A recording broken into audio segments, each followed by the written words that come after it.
How's it going, guys? My name is Stone, and welcome to another special album review here on These Reviews. Today, I'm going to be talking about Alexander Skip Spence and his 1969 solo album, Or. Now, if you're watching this video, I assume you already know who this guy is. If not, I'll go into a bit of detail. Skip Spence was a major part of the 60s psych scene in San Francisco, being a member of bands such as Jefferson Airplane, Quicksilver Messenger Service, and most notably, Moby Grape. Unfortunately, his music career would be plagued with drug addictions and mental health problems, causing him to commit his infamous axe incident, in which he chopped down his bandmate's hotel door hella high, trying to kill him for whatever reason. This led to him being thrown in a mental hospital where it is speculated he wrote most, if not all, of these songs there before being released, which is only a fragment of the myths that revolve around this renowned musician. He was given a record contract in Nashville, and though this has been debunked by his wife, it was, rumored, or speculated, that he bought a motorcycle with his advancement and drove all the way from New York City to Nashville in nothing but his pajamas, or with nothing but that. Which sounds badass in my opinion, but I get if that's probably a little exaggerated at the most, but whatever. He would go on to record and produce his only solo album, playing every freaking instrument on here, which you can't get any more solo than that. And that's very impressive to say the least. He would eventually go back to Moby Grape before living the rest of his days on an unfortunate decline, eventually becoming homeless in San Jose and Santa Cruz for a good part of his life, until his death in '99. This body of work would earn a strong cult following over the next few decades, eventually leading to a cover album featuring the likes of Robert Plant and Tom Waits. Whoa, way to go, Skip. Now for a minute, I'm going to talk about the obsession I've had with this man's history and the history of many other artists that continue to inspire me and just, grab my attention. It seems like in this day and age, it's easy for someone like me, a young music nerd, to discover an older artist like Skip and find all this crazy information about them, especially if they seem to carry a mythos around themselves and their music. Another example I could think of off the top of my head is Troutmaster Replica. I've been a big Beefheart fan lately, and it's just very interesting learning the history of how the album came to be and, what every step they took to create music so bewildering. And I feel like the same could be said about Skips, since there's so much to dive into, and I feel like so many rumors that you could either think are true or take as just being rumors, but some people say Skip Spence falls into this category pretty easily, kind of like an obscure counterpart to Syd Barrett's. Some even claim that it's the only reason why people still talk about this album, and even though this is a statement I can't get behind, I can understand why someone would come to that conclusion. I do believe that knowing the context of this album makes it a more enthralling listen, as it helps me enjoy the music in a much more personal light. Since I don't want to say I feel closer to the artist, but I have a better idea of where he was coming from when he wrote all this stuff. Kind of like, when you listen to the Shags the first time, if you don't know anything about them, you're not going to have much respect for it until you hear how it came to be. Then, you understand it more. And with all that said, as much as I love this album, I do think it's not a perfect album by any means. If anything, it's kind of like a perfect mess, which I really do like, because I understand where he was coming from at the time, knowing the history. And that helps me fully appreciate the lack of cohesion this record has. And I think it works to its advantage in a way. If I had to describe this album to like a fellow stoner or a fellow psych rock fan, I'd be cheeky and call this like post-psychedelic rock, just because it really sounds like someone like they were tripping hard on some psychedelics, but they already hit their peak, so now they're just feeling fried, they're coming down, and they're allowing the imperfections in their music to come through, which I don't know, I think it's kind of charming in a way. Kind of like, again, to bring up the Sid Barrett comparison, the Madcap Laughs. Like, they kind of let their imperfections go through. I will say this is much better produced, and I'd say it sounds more cohesive than that, but you know what I'm trying to say. If you guys know any albums similar to this in Madcap Laughs, let me know, because I'm starting to really get into this peculiar side of psychedelic rock where it just sounds like someone high making music. Uh, to begin, though, the track listing, Spence introduces himself beautifully with the track Little Hands, a somber but catchy folk tune that eases the listener into his strange musical tapestry. His deep voice and perplexing lyrics invoke a sense of weariness that grows much larger the further you go into the track listing. With its tight production and use of acoustic and electric guitars, not to mention a great melody, this makes Little Hands one of, if not, the most accessible tracks from Ore. Not to say that this album is a difficult listen.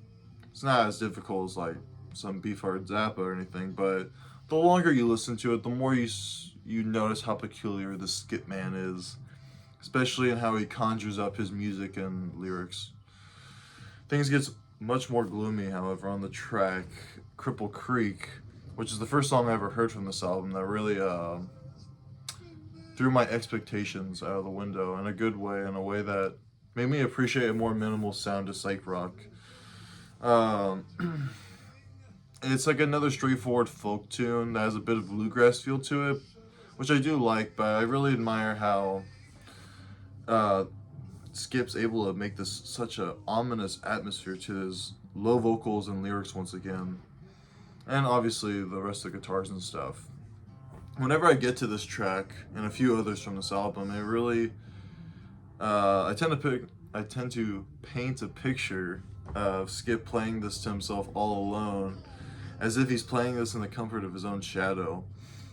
It's with Cripple Creek that we begin to hear his music be interpreted as someone who's battling their demons. That's how I see it, at least. Maybe I'm overanalyzing it, but I do think there's something about this track that is just spine tingling, and makes it a great follow up to the rather upbeat opener.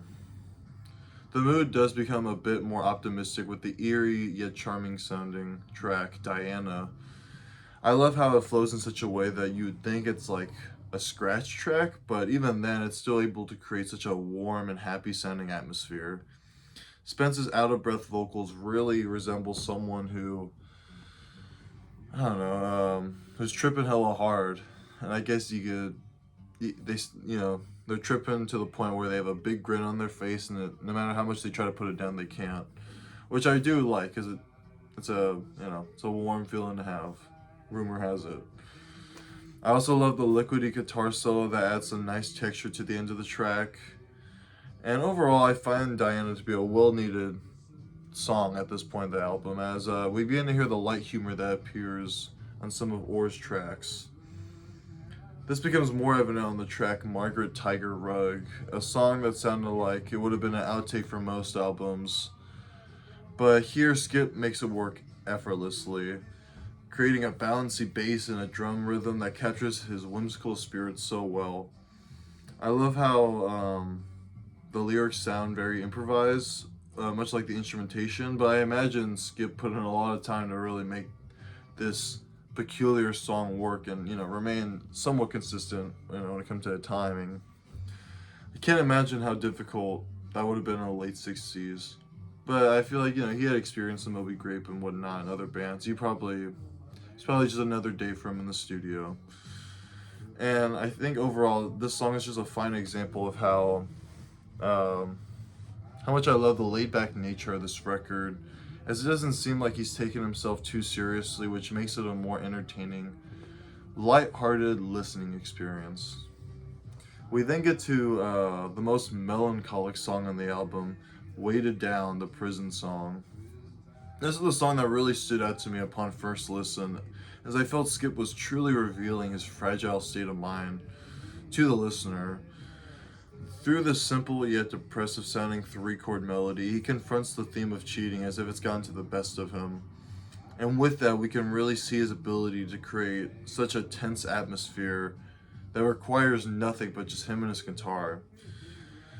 I think having this song stretched out to 6 minutes also works to its advantage, as it really helps the listener get to the core of Skip's soul, or at least what he's trying to convey.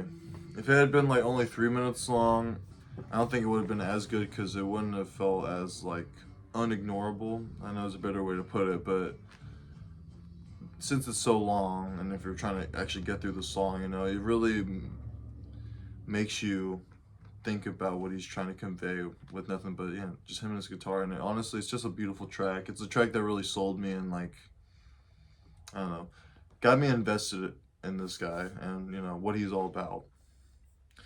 But then we closed side one on the amazing psych gem, War and Peace. I almost said psych jam.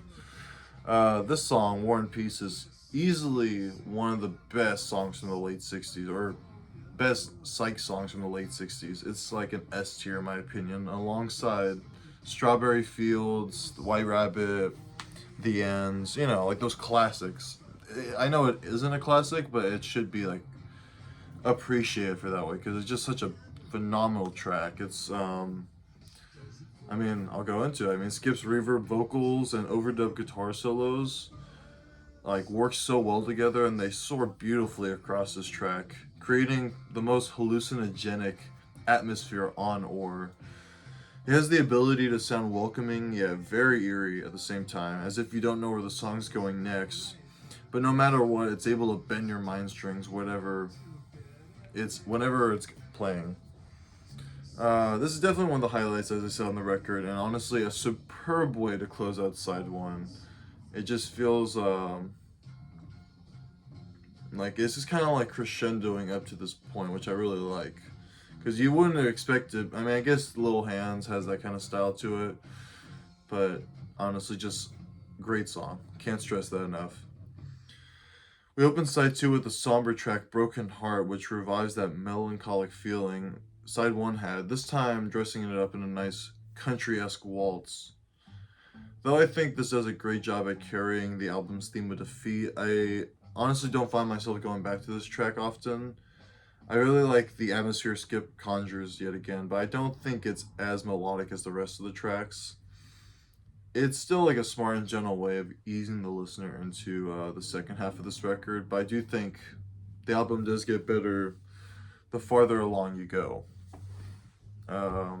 Following that, I mean, right after that song is another favorite of mine, All Come to Meet Her, which is another phenomenal psych rock song that contains some gorgeous Skip harmonies and a guitar tone once again that has such a deep, crisp sound to it, which plays well alongside the bouncy bass and snappy drums.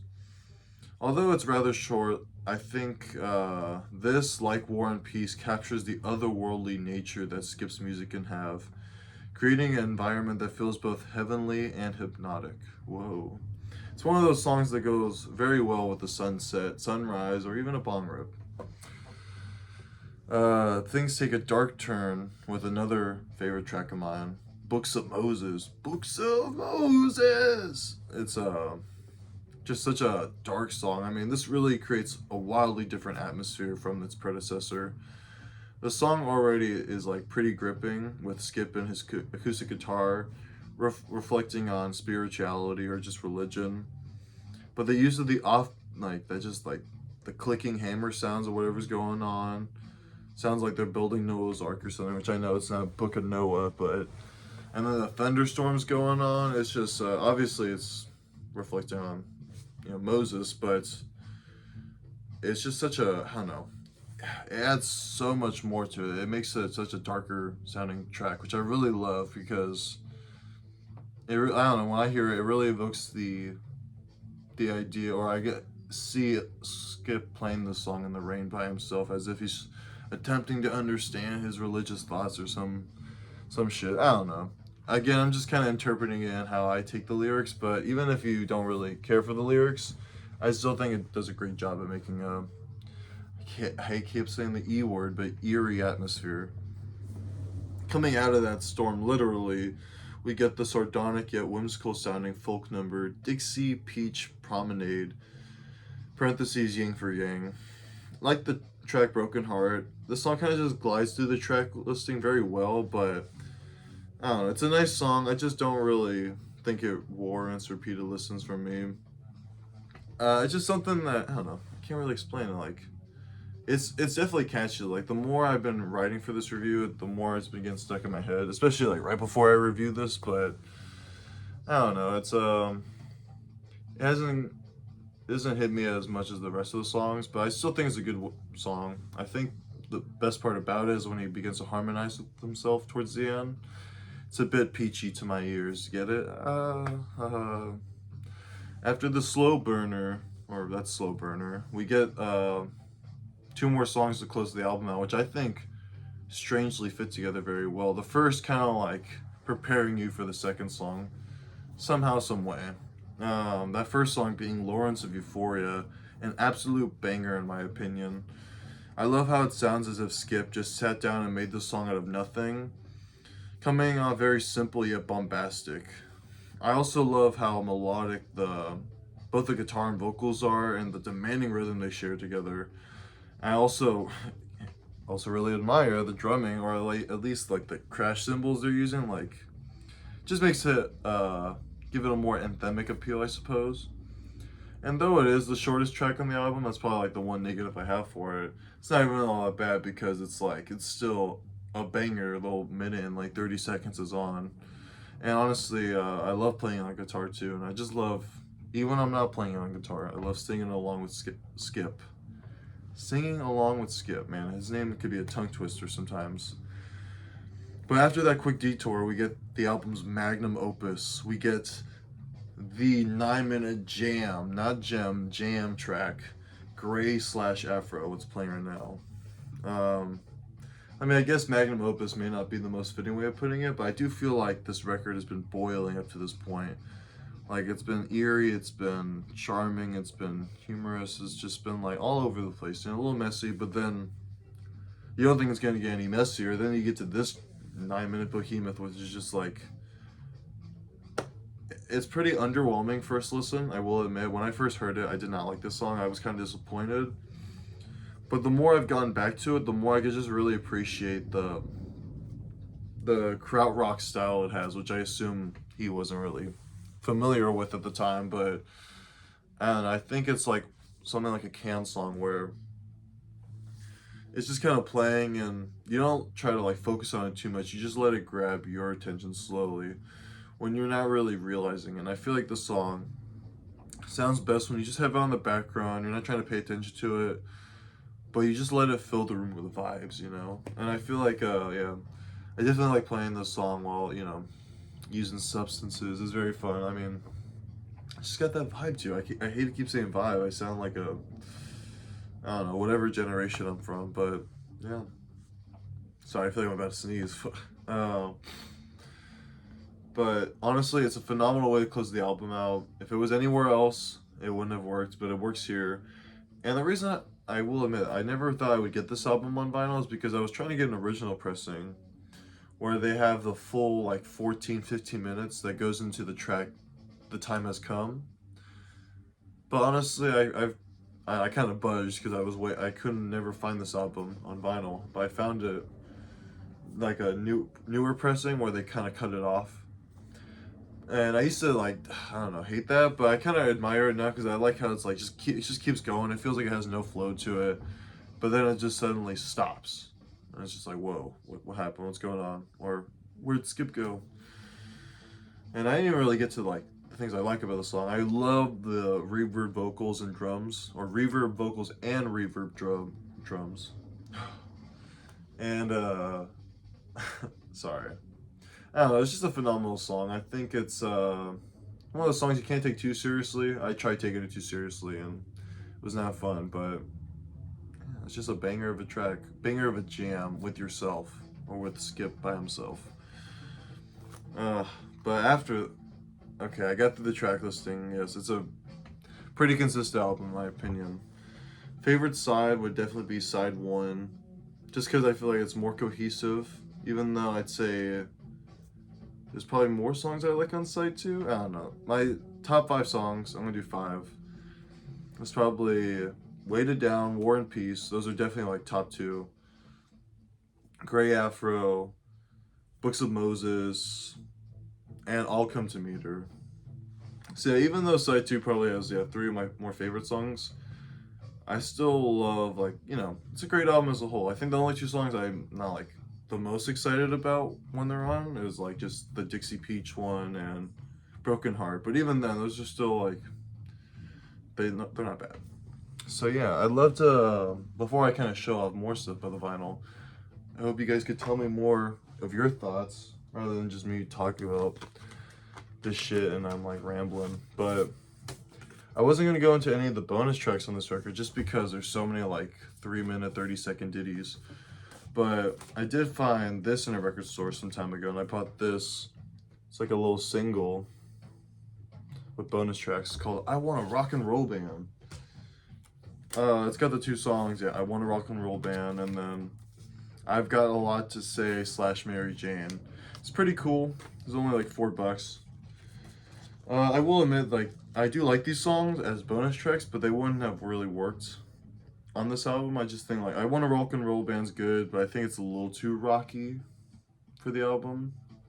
And a little too sloppy, or at least for I Got a Lot to Say / Mary Jane, which I mean, I like the slop that's on this record, but it kind of feels better calculated. I don't know Skip's process. But then yeah, I had, as I mentioned earlier, there's like a newer pressing I got off Discogs. I love that picture of Skip, looks awesome. And then the back, I would read this, but it just basically says, oh, he did it by himself and he produced it, so wow. Track listing, whatnot, Skip. And yeah. Oh, it ended. Crazy. Good timing. So yeah, guys, that was my review on this damn good album. I hope this gets a lot of views because not enough people are talking about Skip online. I'm trying to keep that cult following going, That's why I want to review stuff like the Shags, and I mean, Can's pretty popular. I'm not gonna act like they're not, but bands like The Deep, But yeah, help me along by subscribing. Smash that like button, please, please. Smash the subscribe button. You'll make my day. You'll make my month. All right. Thanks for listening. See you guys. Ta-ta. Bye.